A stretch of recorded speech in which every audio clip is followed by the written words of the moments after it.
Hi guys, welcome to Coffee Tea, You and Me. This is our show for this week. This week is a special week because just found out recently, actually yesterday, that the president signed into law a national holiday called Juneteenth. Now, that's not something that we celebrate in my family traditionally, but we're going to learn to celebrate this particular day um, because it is the day that after emancipation, 2 years later, slaves in Texas finally learned that they were actually free. And it's been a day to celebrate within the African American community for quite a while. And so I'm glad that the country is finally accepting it as a national holiday and starting to figure out, how we're going to do things. Obviously, there are no traditions that very many of us have learned to celebrate when it comes to this particular thing. So we'll figure out where this goes and how we're going to celebrate Juneteenth and how we're going to do this in the future. And we'll begin to create some new traditions. It's always a great time to do that. Hey, Scott, good to see you, buddy. I'm so glad that you had the opportunity to come through today. Hopefully, the regular crew will crawl in if we can. I know some people are taking this found holiday, to take a break from anything associated or loosely considered work. But I made a commitment to do this program, so I'm going to stick in and make sure it's there, even if people have to come back and check it in on the recording a little later on. So I appreciate you. No work, huh? I feel you. It might not be any work for you, but this worked for me. um, and I just got my nephew, or actually a cousin, just came to visit us, and we took him out to this wonderful diner down in Manassas called the Jukebox Diner. I don't know how many of you are familiar with Jukebox Diner in Manassas, but it's really nice. I really enjoyed the food and the opportunities. I guess a lot of us who Scott, you're a contractor, right? So you're not working today. You got a found holiday today. It just kind of happened, right? It's almost Juneteenth. Yeah, exactly. Thank you very much, Nancy. I appreciate the love there. I don't know what this holiday means or really how to celebrate it, really, to be quite honest. I'm trying to work through that and figure it out, because I know that there's going to be some new traditions that come out of this, that the country can embrace, and I'm hoping to see some great things come out in the future. It's about time. It's about time. And I think obviously good food and fireworks and parades and dances and music and all that kind of stuff is all a part of any kind of celebration. But I don't know what's going to be unique and special about Juneteenth. We have to figure this out. Maybe I don't know, Mardi Gras style. I'm all for Mardi Gras style party. That's all great because I'm loving the Cajun lifestyle and the Cajun music. But I know we're gonna have to come out of the region and do some things that may be conducive to the African American experience all over the country, not just the South. So anyhow, we'll see how this goes. It's good to have you guys aboard. Today we're gonna have a really super special topic. We're beginning the series, and we talked about this last week, beginning the series of how to create amazing presentations. How do you create presentations that are meaningful, powerful, that create everything you want to create in your world? And I don't think really there is any more important topic to cover than how we can begin to express ourselves better in a way that will allow us to be as authentic and as real as possible, while at the same time creating a community and environment. And that's what the next couple of weeks we're going to talk about is all about. We're talking about how to do presentations and how to do and do presentations that have impact. And so in the document that I'm going to share with you guys a little later on, we're going to be sharing some of the best techniques that are out there, some of the processes that people have used. We're going to look at it, as always, from a historical point of view, what we've always thought about creating meaningful, impactful presentations. And we're going to go from there. So this week we're talking about impact. Next week we're going to talk about drama. And then we're going to move on to the other 5 elements of perfect presentations. And each week we're going to cover a new element. And I'm hoping that we can get a lot of engagement going on. We can get a lot of interaction, a lot of back and forth. When you think about creating a presentation that has impact, what does that mean to you? How would you feel when you know what you're saying is being taken seriously by your audience, and your audience connects with it extremely well? How would you feel about that? Would you feel good about it? Would you feel bad about it? I mean, why do you think that's important? Why do you think it's important to have impact in your presentations? If you could answer the question in the chat, that'd be great. And as you're thinking about that, I'll go through and answer some of the questions you have that I see popping up in the chat. I'm absolutely going to go back to Panera. I don't know when. I'm probably going to work directly with Panera to make sure that the space that I'm going to want to use is available. I was trying to wait until Panera opened up. There's a new Panera that's coming online, that's supposed to come online actually, around the new shopping center that just got put up off of Route 28, headed towards in Westfields. It's in the Westfield Shopping Center district. And I was thinking they were thinking about putting a new Panera in there, but that doesn't seem like it's going to happen. And so I kind of wanted to go with a new space that had better access to the internet and more space for entrepreneurs to work in before I actually committed to going back to. But I think I'm going to have to go back to the old Panera Bread. But before I do that, I'm going to work with the leaders there to make sure that when we do this, we're going to do this appropriate to what their policies are and, you know, what's going to be best for them, because ultimately I want to take the program nationally. So, you know, that's kind of how I'm thinking. So I got to work with the leaders at Panera locally to discuss, you know, what I'm going to do. I might even do a traveling one. So we hit a couple different Paneras in the Washington metropolitan area to make sure that that the word gets around that it's happening and we're doing this every Friday. Davida, I see you out there. Okay, impact is essential. Without impact, why bother to present at all? I feel you. Yeah, that makes perfect sense. Impact is engaging. This is true as well. You want to make sure that people that you work with are engaged.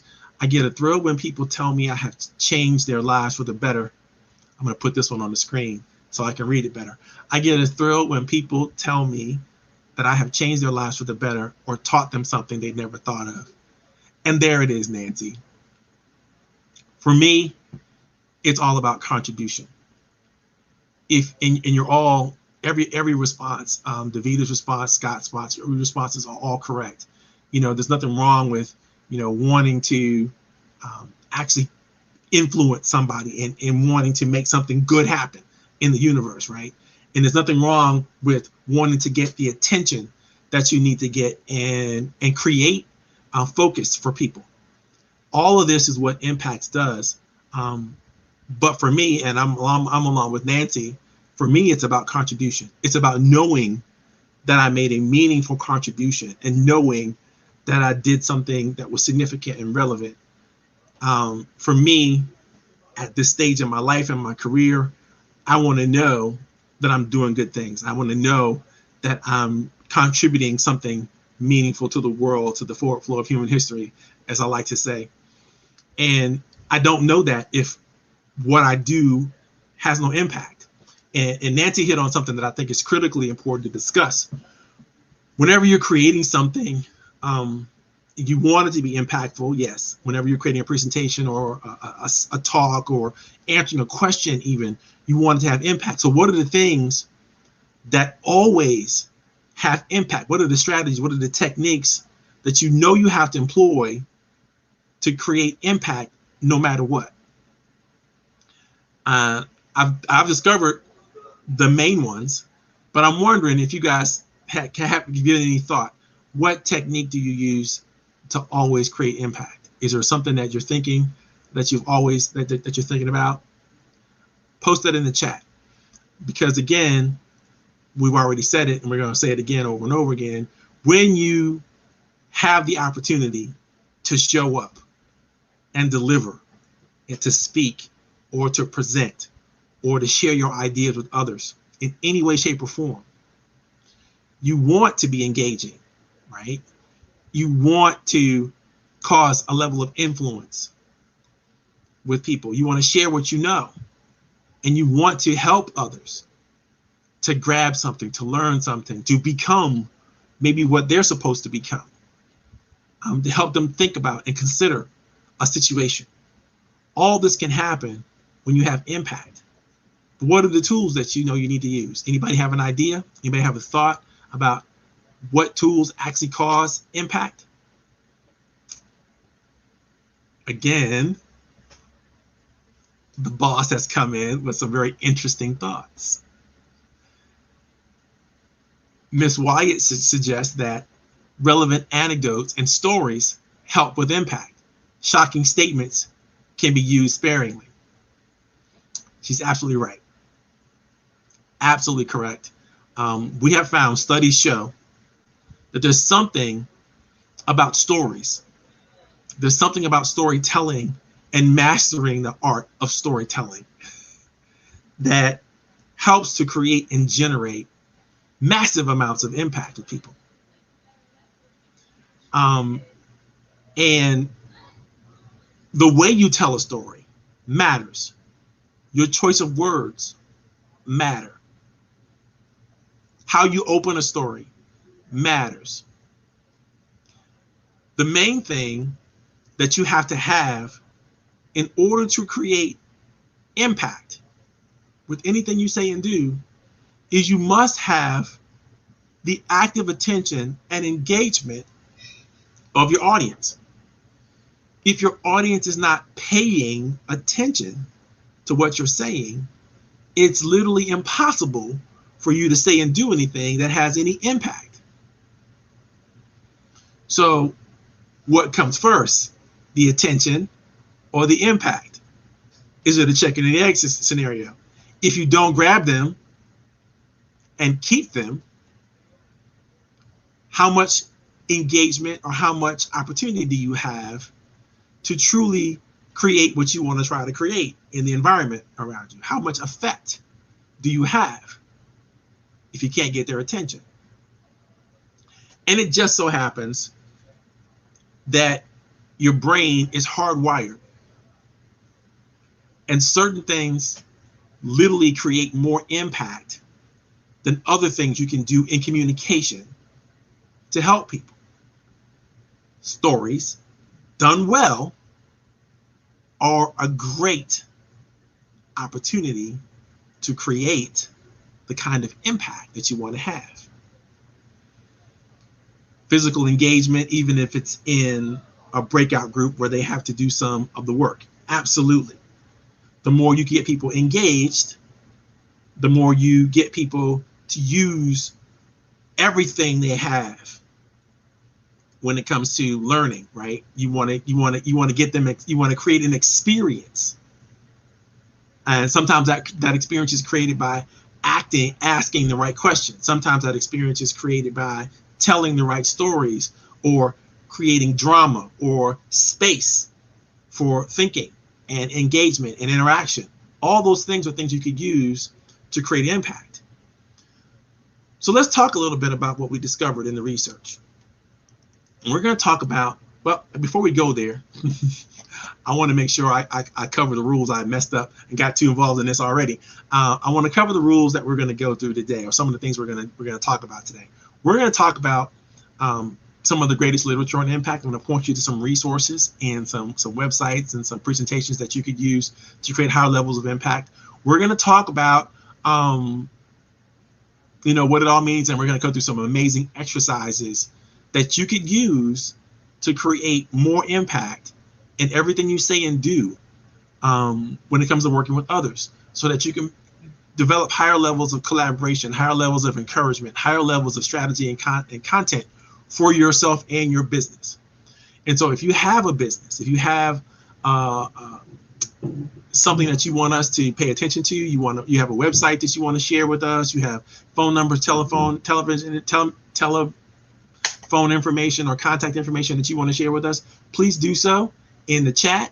I'm going to start my ticker so you'll see a way to get in contact with me. Any questions you have that either you want me to answer today, go ahead and put that in the chat. Or if you want to contact me later on and talk about anything we share today, feel free to give me a call. And I'm going to play our little commercial, a little quick commercial break. And hopefully you like this. And I'll be right back, and we'll continue the program.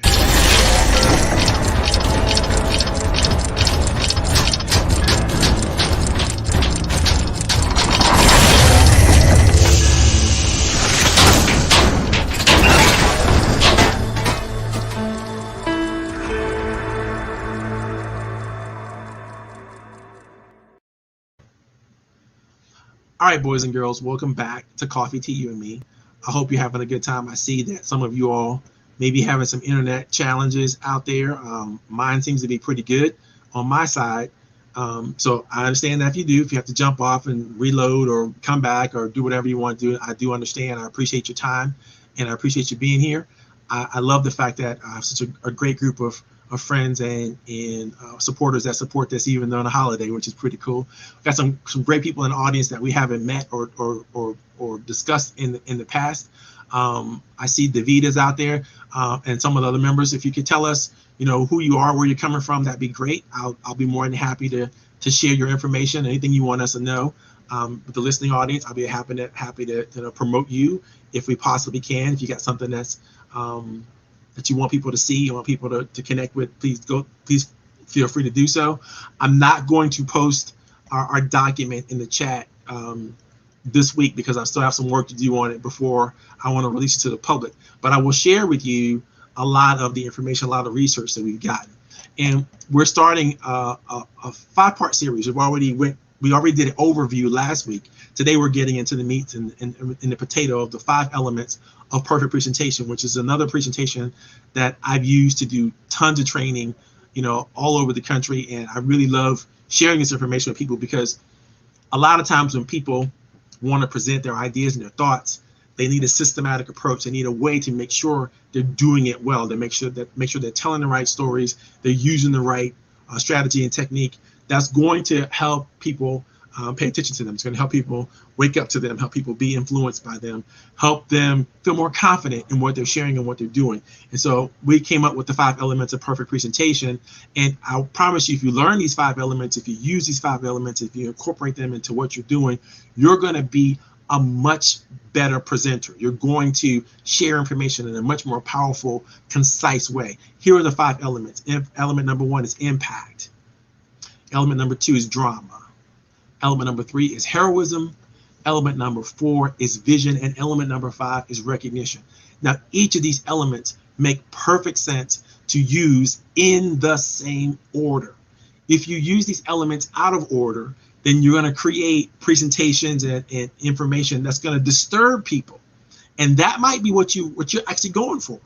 But I don't recommend it, because what you want ultimately is for people to be a little uncomfortable, but you're also going to want to make them feel like that is going to come to an end. There's going to be a resolution. There's going to be some kind of strategy that's going to move things to a higher level that they can easily understand and use. If you create a disjointed storyline, or you create a presentation that makes sense in some areas but doesn't make sense in other areas, you may cause so much friction with your audience that they disconnect and they no longer pay attention because it becomes difficult for them, too difficult for them. And so you have to do your audience analysis before you do anything. You have to know who and why you're presenting, who you're presenting to, why you're presenting to them, what's going to impact the various different audiences and people that you're going to say. So the things that you're going to say for clients are going to be different than the things you're going to say to create impact with referral sources or stakeholders or other people who may care about the content that you're going to deliver. And you have to know a little bit about them, and so that you know what you're going to say that's going to have most of a chance to get the most meaningful impact and cause the results that you want to have. So Stephen Covey said this best, and I repeat this over and over again when it comes to understanding how you should present yourself and what you should do, is begin with the end in mind. What do you want people to do? What do you want people to know? What do you want them to be able to be, do, or have as a result of listening to you in what you're saying? And that requires some forethought, because you can't just accidentally bump into influence. You can do it, but that's not what you want. That's not how influence works the best. It works best when you have thought about it. You've put some pre-thought into it. And I know a lot of you are thinking right now, okay, but isn't that manipulation? There isn't a whole lot of difference between influence and manipulation. The difference is intent. If you intend to do good things, it's influence. If you intend to doing bad things, it's manipulation. And the only person who knows what your intention is you. And so to the extent that you can use your intention to create higher levels of integrity, to create higher levels of authenticity, higher levels of connection with other people in a positive direction, then you can be very, very influential. But if you want to control, manipulate, beat people up and force them into things that they might not naturally come to, even given all of the information, then that's a subtle way of manipulating. And I think you should steer clear of that. Now, I'm not trying to have a moral course, but only person, like I said earlier, is going to know the difference between what you're trying to do that's influential and what's manipulative is you. And so you have to ask yourself that question and clear that up with your own self. But let's just say, for all intents and purposes, for this particular course that we're going to be talking about, this particular information, we're talking about establishing the type of influence that move people forward, that create opportunities, that grow people and grow you as a result of doing it. So today's topic is impact. Why is impact important? Well, obviously, we've talked about this earlier. Impact does a couple things for you. If you do it well, people wake up, right? They focus. They give you the attention that you need to have. They give attention and responsible attention to what you're saying and how you're saying it. You grab that attention, you keep that attention when you know how to keep creating meaningful impact. So you begin any presentation with impact. People feel connected when there's impact. They feel engaged. You can cause what we like to call a reticular activated moment, when people are so focused on what you're saying and doing that they drown out other things that are going on around them. That's what you want to have. When you're talking, when you're speaking, you don't want people, you want to give people information that take them off track. You don't want to give them information that have them bored or disconnected. You want to give them information in a way that is so powerful and so passionate that they feel drawn to it, that they connect to it, that they identify with it so well that they cannot help but pay attention. This is called, for most people, an amygdala hijack. That natural part of your brain that sources information for you and quickly helps you determine good, bad, useful, unuseful, this is dangerous, safe. That's what you want to appeal to, and you want to keep appealing to that, because that is where you're going to find the most natural and the most authentic response, is right there where people feel safe, right there where people feel comfortable, right there where people feel like they can engage and not have to worry or be concerned about where you're taking them, what journey you're going to go on together. And so we found that the best way to do that is through stories. We found that storytelling and learning great storytelling and learning the techniques and tools of great storytelling can create that kind of impact that draws people in, that instead of pushes people in, draws them in, pulls them in, creates something that they want to be a part of, something they feel attracted to. And they don't necessarily need to know why or even understand why. They just need to know that it happens, and it happens with and because of you, your influence, the way you're creating, what you're saying. So I'm going to tell you a quick story about Jonathan. And you're going to see, and I hope you see in the story, some of the things that we're going to be sharing with you of why you should do things the way you should do things. We're going to unpack that story, and hopefully you'll get a little bit more information about how impact really truly works. And anybody can do this once you understand how to create a great storyline, how to create a great opening, a great impactful statement. So let's start. Do you have what it takes to be a high impact leader? My friend Jonathan thought that he was ready. At 34, Jonathan had an unprecedented opportunity to take over as an interim project manager on a multi-billion-dollar project with his company. A freshly minted certified project manager, he was both excited and terrified to take the helm after his boss had left the company to lead another team. The project was just taking off and everything was going well. Jonathan had sat down. He had cleared the deck with his wife in terms of the time that he was going to be able to commit to this. He spent the time that he needed to spend making sure everybody, all the stakeholders were lined up, all the programs and processes were lined up. Everything was going that needed to go. He had written down the project plan of project plans.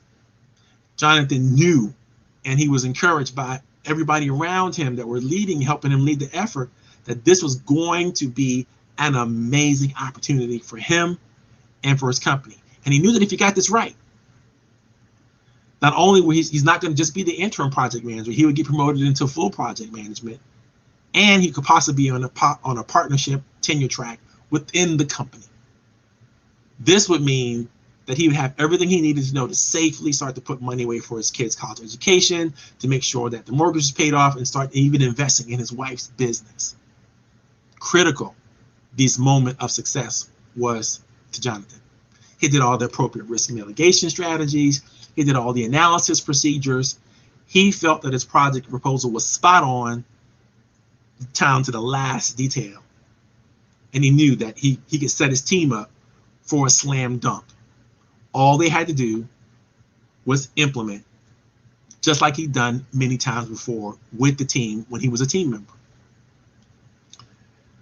This was going to be a great opportunity for Jonathan. High impact, high opportunity, great program. Failure, simply not an option. But that's exactly what started to happen. Within a few short weeks during the implementation, he found that people on his team, no matter what he did, didn't want to support what he was doing, weren't really engaged. They didn't want to come to the meetings. When they did come to the project meetings, they were not all in. It seemed like they wanted to sabotage the opportunity. It seemed like they wanted the program to fail. People would have all kinds of excuses like planned vacation times or lack of proper training, all kinds of things that people were throwing at him, saying, and complaining about why this couldn't be done this way, why they didn't feel comfortable with it. And it just seemed to be derailing right in front of Jonathan. Everything he did was boring, ineffective. It's a problem. It was a huge problem. And Jonathan knew it. Because if he didn't get this right, everything he had planned and plotted and thought about, and he started to see his goals start to slip away. And even though while he was on the team, he was considered a strong player, and he felt that he was giving his absolute very best to this new effort, he just couldn't seem to get the support that he needed from his friends. Jonathan started to suffer what a lot of leaders started to suffer. He started to suffer burnout and depression, overwhelmed from the hours that he had to spend picking up the slack from members on his team, not knowing how he was going to get things done, and feeling like deadlines were slipping past and the levels that it was supposed to be in the project were just not happening. He was not sleeping at night. He was working till crazy hours in the morning, but still falling further and further and further behind. Jonathan was on the brink of disaster. Didn't know whether he was going to be able to hold it together. Not for himself, not for his family, not for his company. He didn't know who to talk to. He didn't know what to do. He was literally at his wit's end. Could you imagine what it must have felt like to be this young man? So after 2 months of this suffering, His uncle, who was also on the board of directors of the company, saw that things were not going well. He just took one look at Jonathan and he knew things are not going well. And he decided at that point in time that they should get Jonathan a coach. They should get with him. They should get somebody who can understand him, can work with him, and deliver and help him through this crisis, get this project back on track, and get the success that he needed to get to move himself forward. And Jonathan reluctantly accepted. He invited his new coach to shadow him for a few days at the workplace. And the coach decided, okay, we're going to shadow him. We're going to go to a couple of meetings that Jonathan is leading, a couple of meetings that Jonathan is attending. We're going to look at his workload, see what he's doing on a regular, consistent basis. Did that for about 3 or 4 days. And the coach came up with an aha moment. He began to understand exactly what was happening to Jonathan, what was making Jonathan suffer, what was making Jonathan panic, paranoid, and just really, really burning out. He recognized that Jonathan didn't have a crucial thing that every leader needs to have in the midst of any crisis. And that thing is leadership presence. Jonathan basically did not know how to share the information that he was sharing with his team in the way they needed to hear it, so that he had the kind of impact and influence he needed to have to motivate and create trust with them. So the coach suggested he does something real simple. Start having personal meetings with the members of the team and ask them this one question.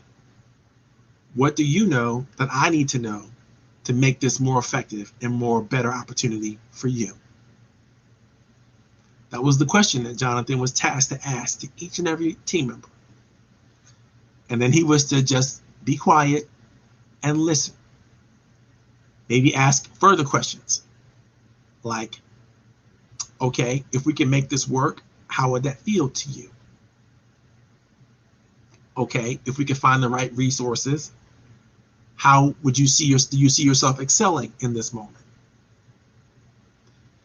And then Jonathan committed, as a team member should, as a leader should, to help identify and find the resources that would make his team more comfortable. All of a sudden, almost overnight, like magic, people started to deliver a higher level of work effort. People started to really, really understand what it took to do the job, to be a part, and people began to trust Jonathan in ways that they never trusted him before, because he took the time to figure out their love language. He took the time to figure out what would cause them to have a more meaningful, engaged opportunity.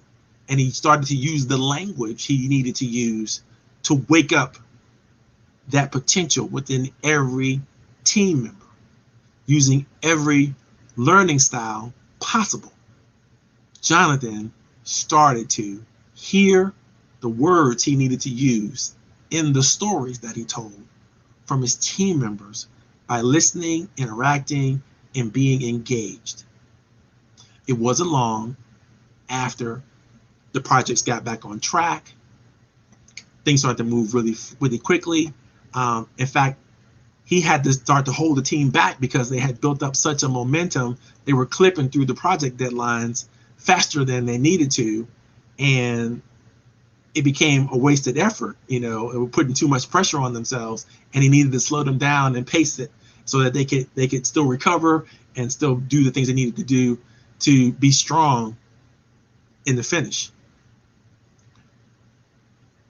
Needless to say, after it was all said and done, Jonathan did a great job. He was moved as a full-time project manager. He was put on the partnership tenure track. His wife was phenomenally excited that they were able to support. She was able to support him through this moment, through this opportunity, and Jonathan felt like a winner. This is what leaders need to do to maintain the kind of impact that they need to maintain in today's work environment. No longer is the command and control model a useful one, but the collaborative model is a useful one. And how you do that is really about listening.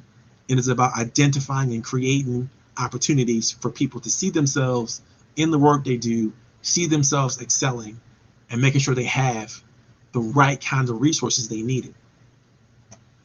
So when you talk about impact, what do you think?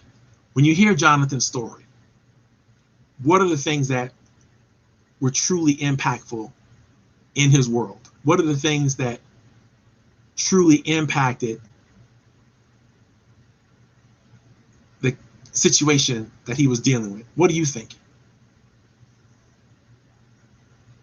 What was the thing that brought him into more alignment with his team?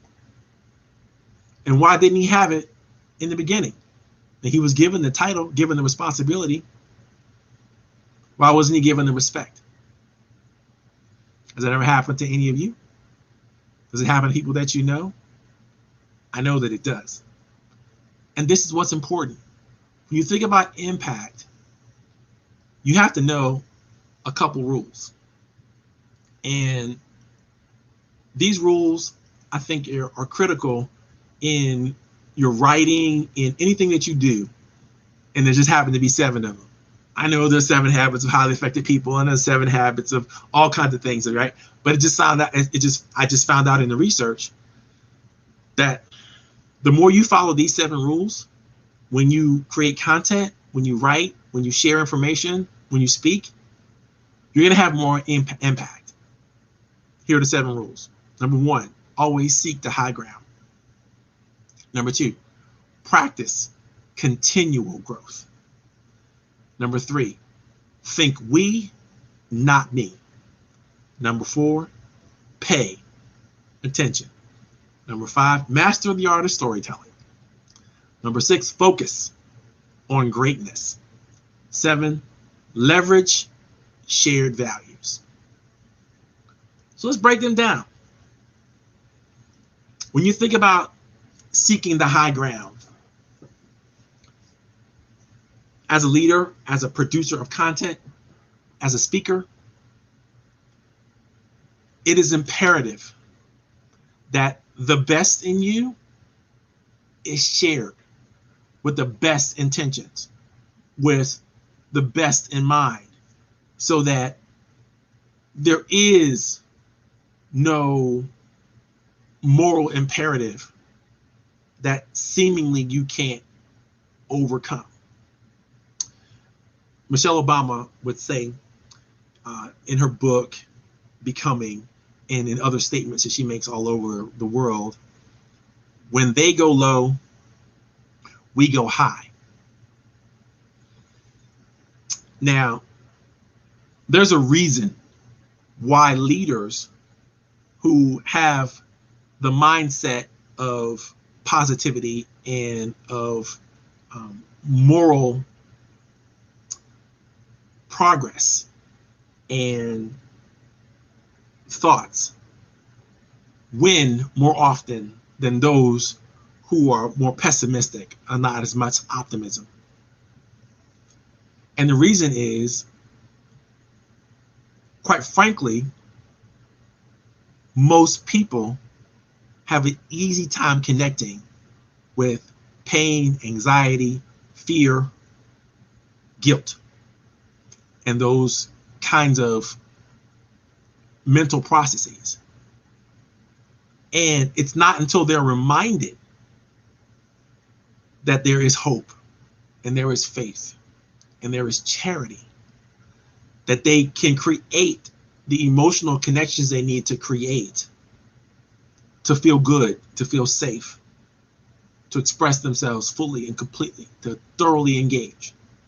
And so when you create impact through your statements, through your influence with others, and you always remind them of that moral high ground, not just in your words, but in your deeds, you're going to find that you have a level of influence that help you engage with people on a higher level, and it helps people engage with you on a higher level. And you bring people out of the pain and the suffering and the anguish and into the light of hope and belief, charity, love, kindness.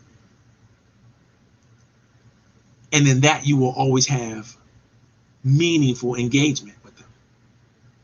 But you have to learn to use that language, the language that keeps you on the high ground, so that you never have to worry about who's going low, because you always go high.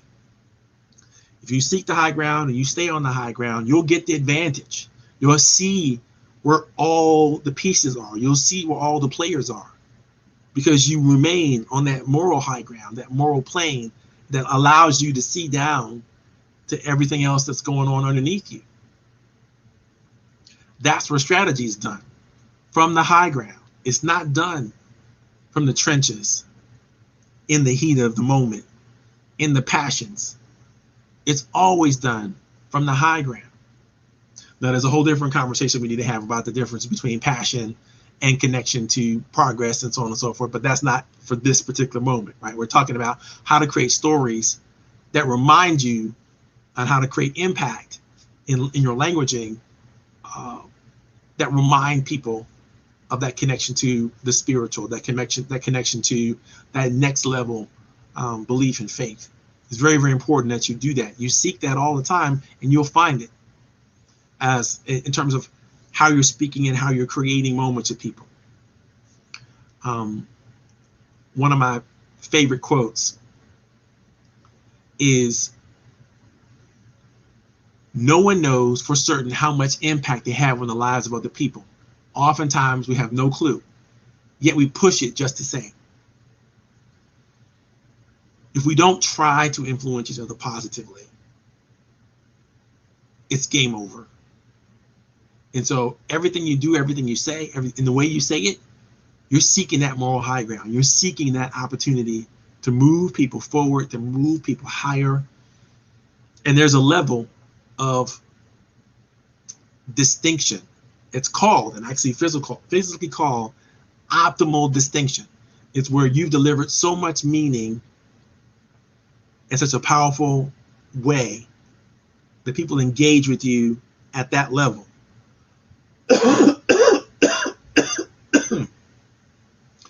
So when you hit that level just right, you're transferring that emotional connection, you're transferring that mental connection to the ideas and the concepts in a way that people are on that ride with you, and they want to stay there, and they want to go there. They want to play on your team. They want to engage with you. They feel comfortable with you. They feel connected to you. They'll even take higher levels of risk because of you. It's very, very important that you do that you find those ways. There's a beautiful link that I'm going to share with you later on about optimal distinction. So the next thing you want to try to create in your presentation, of course, in terms of creating impact, is you want people to grow. You want to practice continual growth, and you want to grow. You want to practice that growth, and you want other people to practice that growth. Now, I had a nice little chart in here that I want to share with you guys probably later. And the difference between what seems right in this optimal dissonance we talked about earlier. And it seems like most of us play a balancing act in life in between our willingness to conform or assimilate to what's going on around us and our active dissent with what's going on around us. So either we're engaged or we're isolated. Which one is best? What would you say is the best in terms of what you're trying to create with the language that you're trying? Are you trying to create engagement and connection? Or are you trying to create dissent, disconnection, maybe even rebellion? Obviously, if you're trying to move people forward in a positive way, you're trying to create engagement to your ideas, to your thoughts. But you don't want people to lose their individuality. You don't want people to lose who they are in the process. And so there's a delicate balance we talked about earlier. That optimal distinction is that delicate balance. And if you stay in that place where you're trying to optimize that distinction and that delicate balance, what's going to happen is people are going to follow you. They're going to follow you a lot. They're going to connect with you a lot. They're going to engage with you a lot. Because of your ability to illustrate your ideas, to resonate with their stories that you tell, you're going to be able to shift their focus and help them be the person that they need to be. You're going to help them to believe again. You're going to help them have hope. You're going to help them feel the level of authenticity that you're sharing on that level of optimal distinction. In fact, what happens is you empower their belief when you get this right. When you get this right, you're able to help people find some of the greatest moments in their life. You're able to help them not just be engaged, but you help them pay attention. I say pay attention that way because attention is a gift. If you want people to give you the gift of their attention, you've got to bring it. You've got to bring it in a way that creates impact. If you don't get their attention, like I said earlier, you simply can't do it.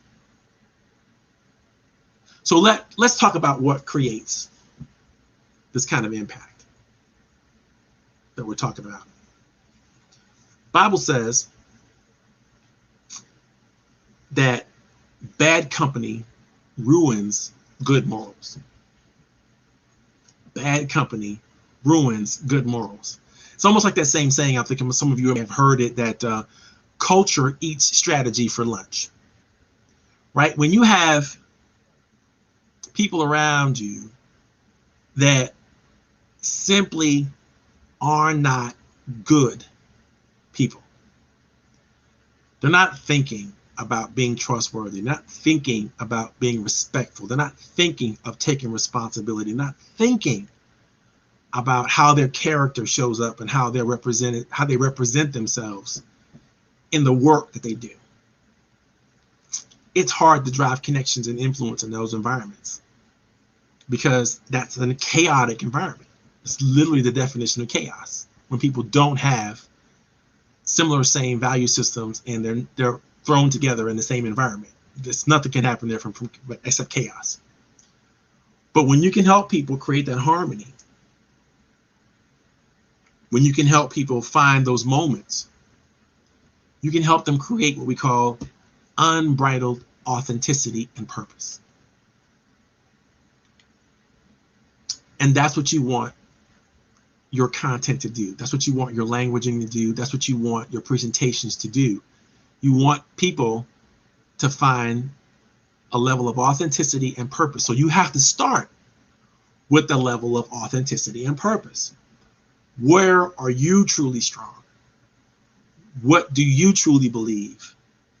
What purpose and direction are you really going? Second thing that you need to do, and this is again clear with the ancient text, is to bring your A game everywhere. You know, it's hard for you to practice giving and delivering influential presentations if you don't practice creating impact and influence in your world, in your daily walk, in your life. And so for me, one of the things I try to do is I ask myself every day, how do I hope to engage?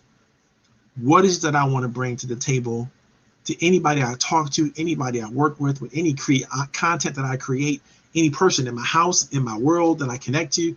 What is it that I want to cause to happen as a result of meeting with me, connecting with me, speaking to me, sharing with me? How do I want to affect the world? And how am I going to do it?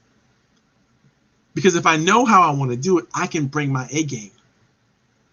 I can bring my A game everywhere. I can do it consistently and regularly. I can review what I contributed, whether it was a smile or just an interesting greeting or something that made people think more deeply about who they are and what they represent in the world.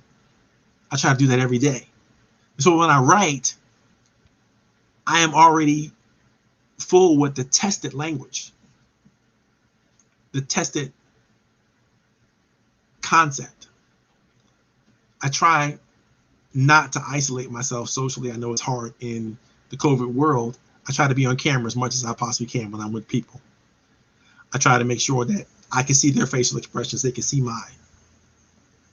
Because I know that that back and forth, that feedback is critical to driving impactful connection, to driving meaning. I try to connect with mutually beneficial partners, people that I believe have something to offer me, as I know I have something to offer them.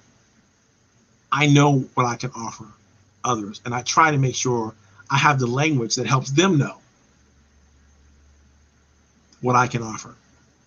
So people ask me, where are you strong?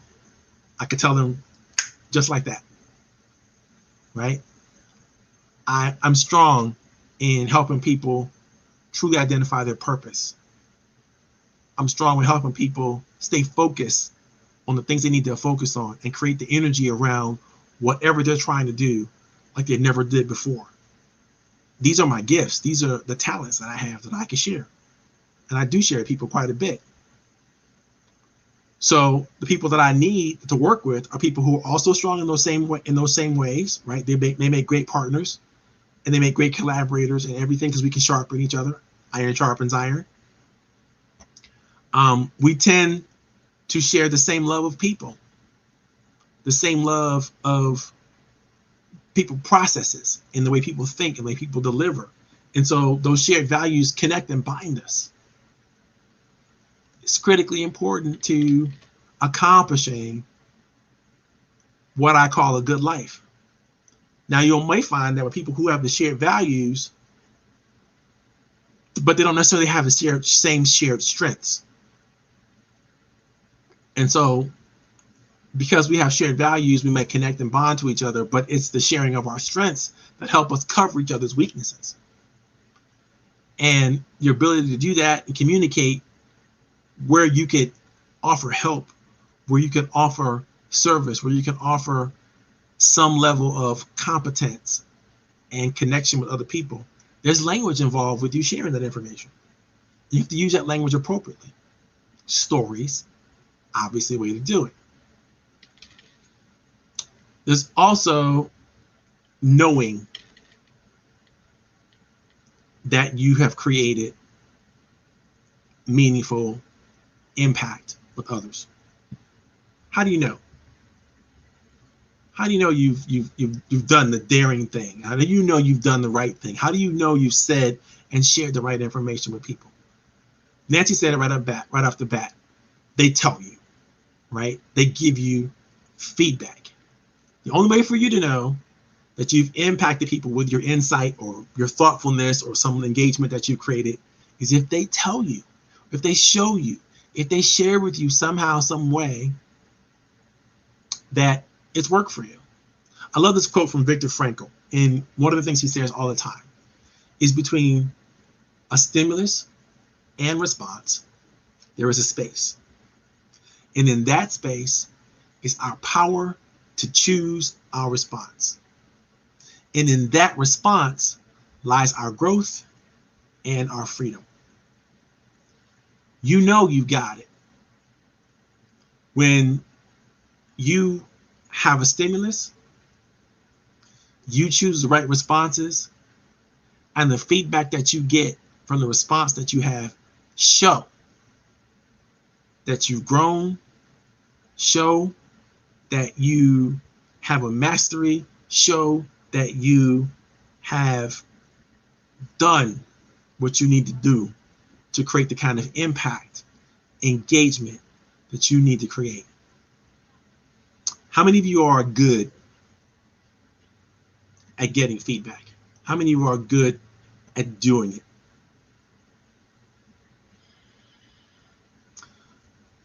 And what do you do to make sure that you get the kind of feedback that enriches not just your life, but verifies that you have engaged with others properly and gotten the feedback from them that you need to get? This is a critically important aspect to all leadership, all communication. If you're not paying attention to the feedback that people give you, and people give you feedback whether they want to give it to you or not, they give you feedback.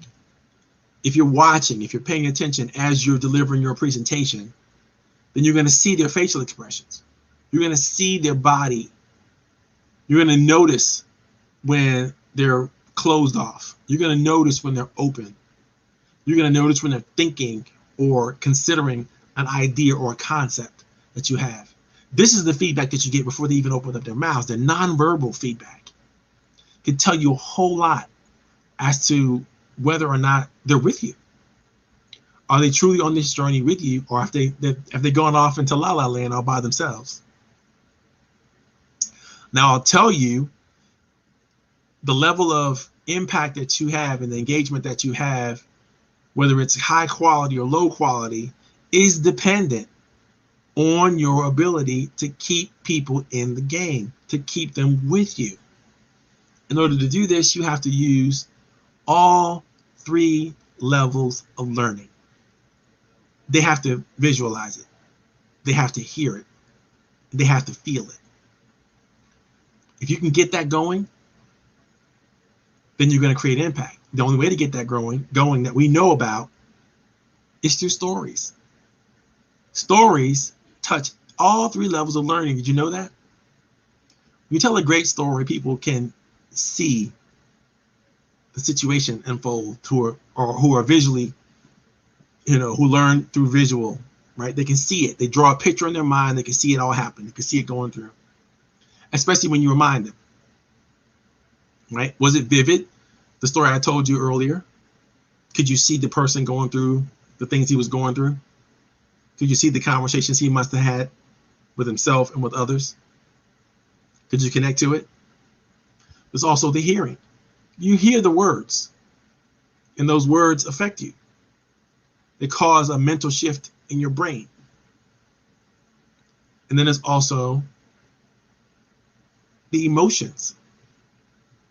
Can you empathize with the pain of a young professional who just got a shot and doing something amazing? But no matter what, left to his own devices, he was simply failing. Can you empathize with that feeling? High risk, great reward, but not being able to perform. It's crazy, right? It's important.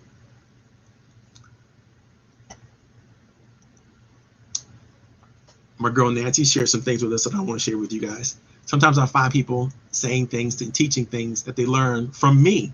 It's a great satisfaction. That is so true, because that's a feedback, right? That lets you know that you're relevant, right? You've hit in that vein. You've gotten to that moment where you're saying things and you're doing things that are meaningful and powerful, right?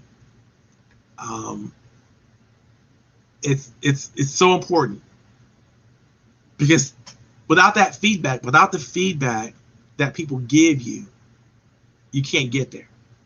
And how you get that feedback, I will promise you, it's about being open to it. It's about sharing with other people that you're open to it, that you need it, that you want it.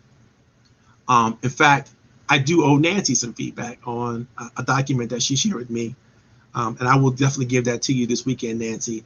I've been pouring over it. It's a lot of information, but I've been pouring over it so that I can give you the feedback that you need on it. And I promise you I will do that. I was planning on finishing it up this morning, but I got a visit from my nephew, so I had to pay attention to that. But I'll definitely get into that. Okay, so let's talk about some exercises that you could do to improve and up your skills when it comes to creating content and sharing content, whether that's verbally or written, in a way that's going to create impact. Impact, I will tell you right off the bat, starts with yourself. Your ability to engage yourself.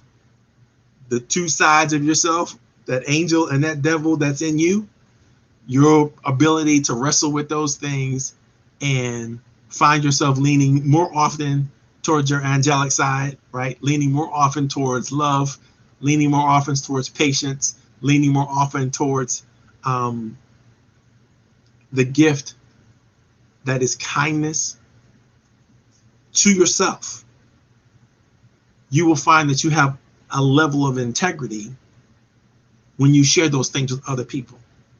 But if you don't share those things with yourself first, those positive attributes, those great values that you have, and you're not really good at doing that, because the language that you tell yourself, the messages that you tell yourself impact your ability to be authentic and true when you express that language to other people. I'll give you an example of that later on.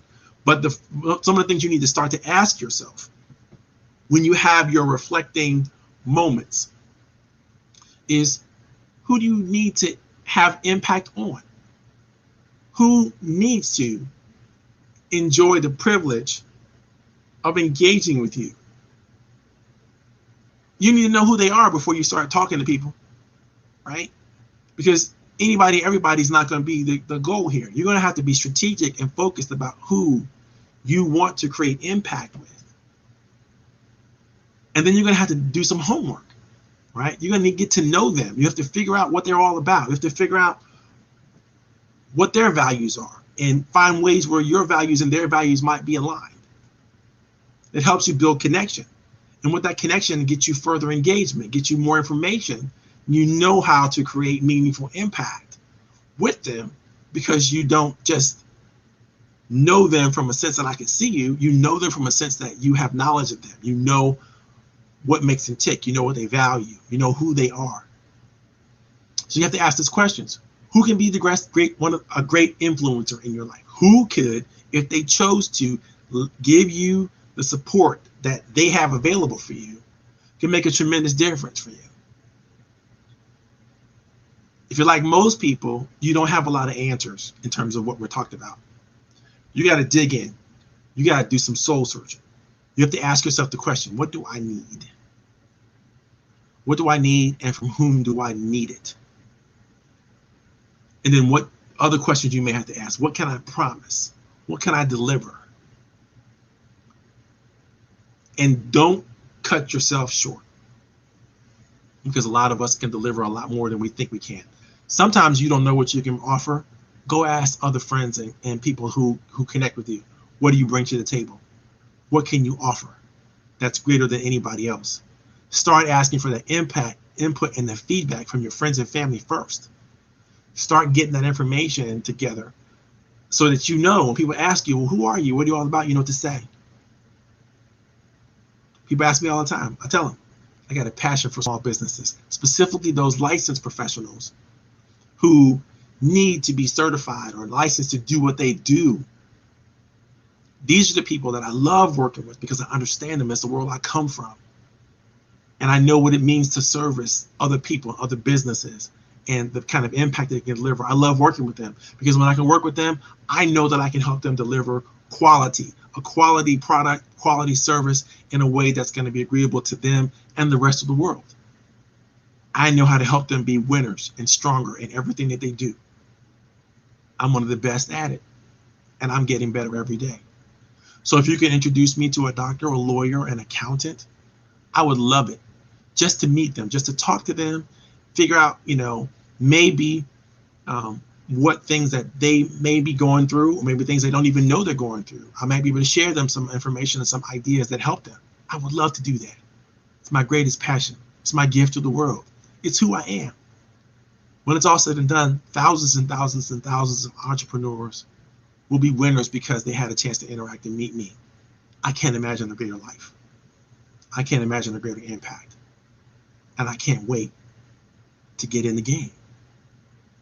You see, when you know who you are, what you can bring to the table, you don't have to be shy about it. You don't have to worry or be concerned about how you're going to get paid or how you're going to. You just get to be in that journey. You get to do the things you need to do. You get to say the things in a way that people can be moved to your support. They can be moved to help you accomplish the things you're trying to accomplish. But when you can't, when you don't understand who you are, when you don't understand what you're trying to do, it's very difficult. So start asking your friends and family, where am I good?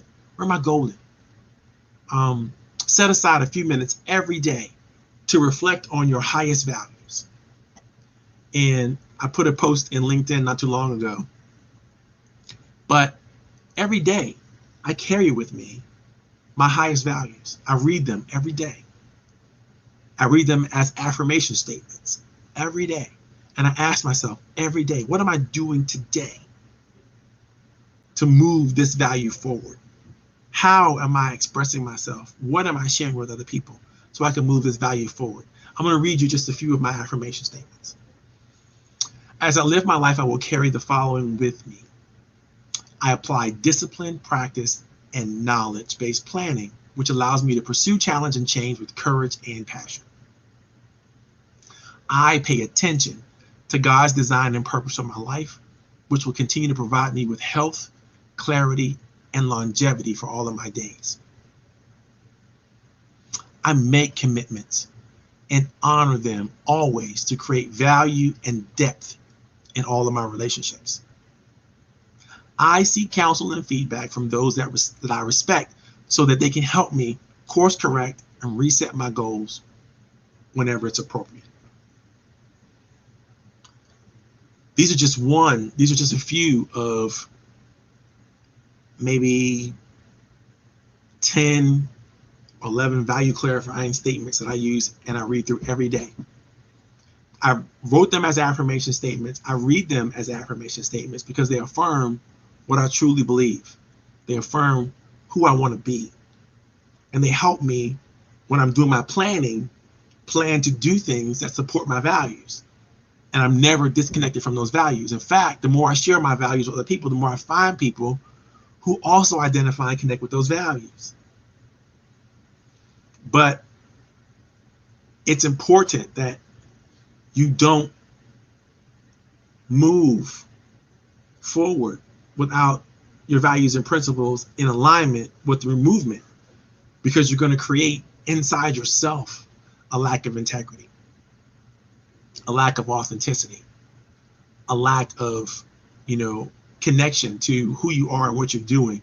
And when you go there, you move into situations where people may take advantage that you are sort of off track with your own life, and they attract you to things that make sense and can be, and you can be easily manipulated, even by people who don't want to manipulate you.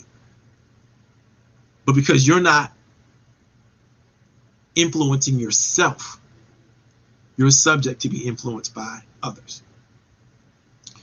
So the document I'm going to share with you, I'm going to post it in the chat a little later. I got some cleaning up to do with that document, but I'm going to post it in the chat. It's really got lots of exercises and lots of teaching, lots of training on how you can create statements of impact and influence, what impact and influence is all about, where we get it from, where it comes from. Next week, we're jumping into the next of the 5 elements of perfect presentation, which is drama. Impact doesn't happen without drama, not as well as when you add drama to the story. And so it's very, very important that you learn that. And we're going to talk a little bit more about that. Other than that, if there's any questions and I can answer for you guys about anything we've talked about, anything we've shared, anything you want to share, go ahead and post that in the chat. If not, we're going to close this party down. It's about 10 minutes after the hour of 4 o'clock. I see we have quite a few people that are still on. Davita's still on. Lisa Evans, Estelle Moody. Lisa, tell us where you're from and how you found out about our program today, as well as you, Davita. I'd like to hear more from you. I don't think you've posted anything in the chat over here that I need to, let me see. I got nothing from, got nothing from Lisa. I got nothing from Davita, except for Davita said that impact is essential. Without impact, why bother to present at all? And you are absolutely right about that. So if anybody wants to post, again, anything in the chat, go ahead and do so. If a question you have, go ahead and do so. If not, I had a great time. I enjoyed talking to you. Hope you loved it. I know I did. We'll be having the same kind of fun next week. I hope to see you all. If you haven't already, definitely like us on Facebook, or, if you found us on YouTube, that's cool too. Let's make sure that you hit that that subscribe button. I like to get as many YouTube subscribers as I possibly can. The more value content we have, the more we share out there, the better we do. I love you all, each and every one. I'm so glad that you came by. Again, if you have any questions, my information is scrolling down below, and I love to get in contact with you. If you post it on the chat here or on YouTube, I'll definitely respond. God bless you. Have a great day.